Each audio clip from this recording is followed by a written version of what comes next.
5 pencil तथा 7 कलमों का कुल मूल्य 50 रुपये है, जबकि 7 पेंसिल तथा 5 कलमों का कुल मूल्य 46 रुपये है। एक पेंसिल का मूल्य तथा एक कलम का मूल्य ज्ञात कीजिए। मतलब इसमें मुझे क्या निकालना है, पेंसिल का मूल्य और कलम का मूल्य मुझे निकालना है। तो मैंने आपको क्या बोला था, जो चीज़ें हमें निकालनी होती है उसको हम अपनी तरफ से कुछ मानते हैं। तो यहाँ पे सबसे पहले मैं लिख दूंगा हल।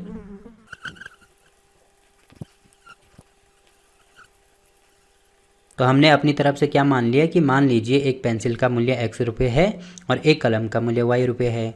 आगे इसमें क्या दिया है, यहाँ पे मैं लिख दूंगा प्रश्नानुसार 5 पेंसिल तथा 7 कलमों का कुल मूल्य 50 रुपये है। तो यहाँ पे यही चीज़ मुझे लिखनी होगी।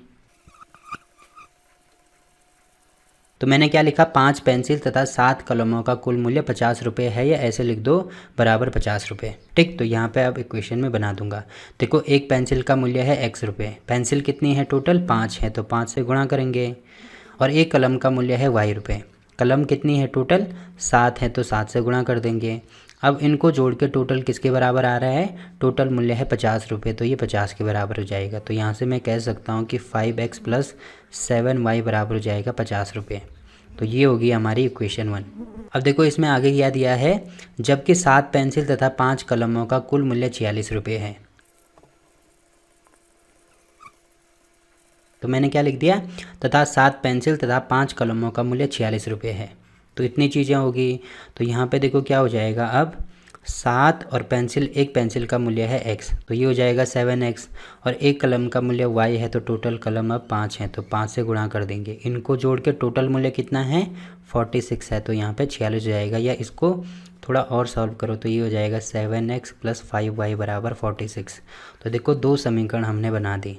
अब मुझे क्या करना है, इसको ग्राफ विधि द्वारा सॉल्व करना है। तो यहाँ पे मैं क्या कर दूंगा, वैसे ही दो बॉक्स बना दूंगा। तो यहाँ पे होगा 5x + 7y बराबर 50, ये समीकरण 1 थी, और 7x + 5y बराबर 46, ये समीकरण 2 थी। तो यहाँ पे इस प्रकार से मैं बॉक्स बना दूंगा। ये होगी x की वैल्यू, ये y की वैल्यू।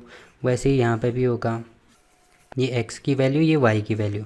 तो अगर मैं x 0 रखता हूँ तो y कितना आ रहा है, ये आएगा 50/7, क्योंकि यहाँ पे 0 होगा, फिर 7y बराबर 50, तो y बराबर होगा 50/7।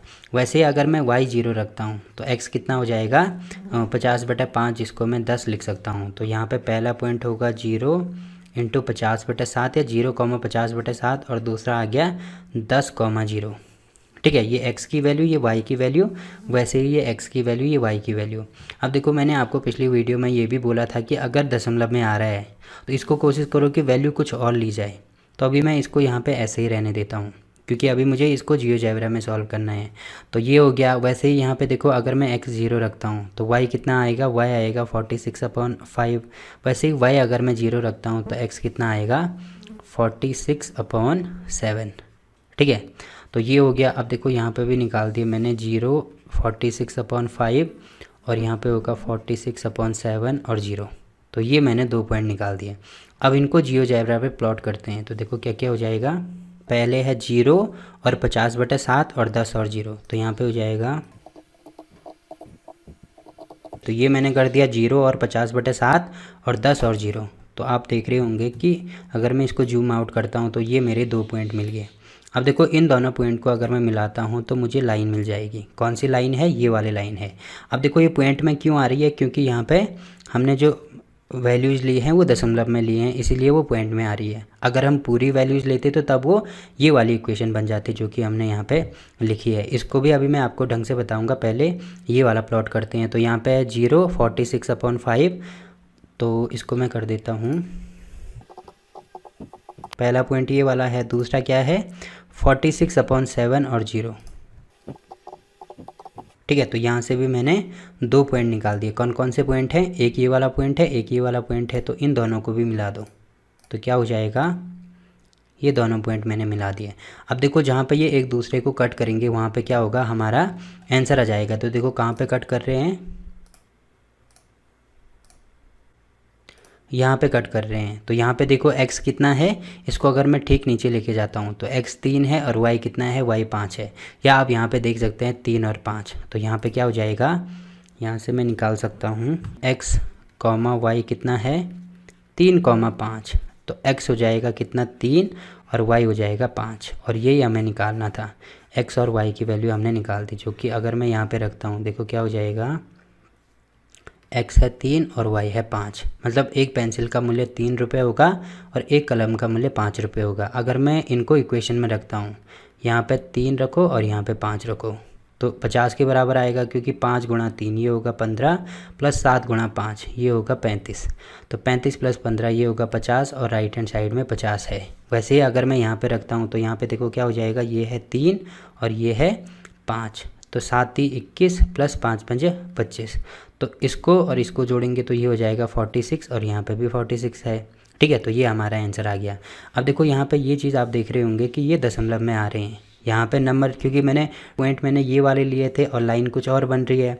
बट अगर मैं यही लाइन लिखता हूँ, मैंने बोला था आपको कि यहाँ पे अगर दशमलव में आता है, जो कि मैं आपको पिछली वाली वीडियो में भी बताया था कि अगर कोई भी पॉइंट अगर मैं दशमलव में लेता हूँ तो हमें जो लाइन मिलेगी जियोजेब्रा पे वो भी दशमलव में ही मिलेगी।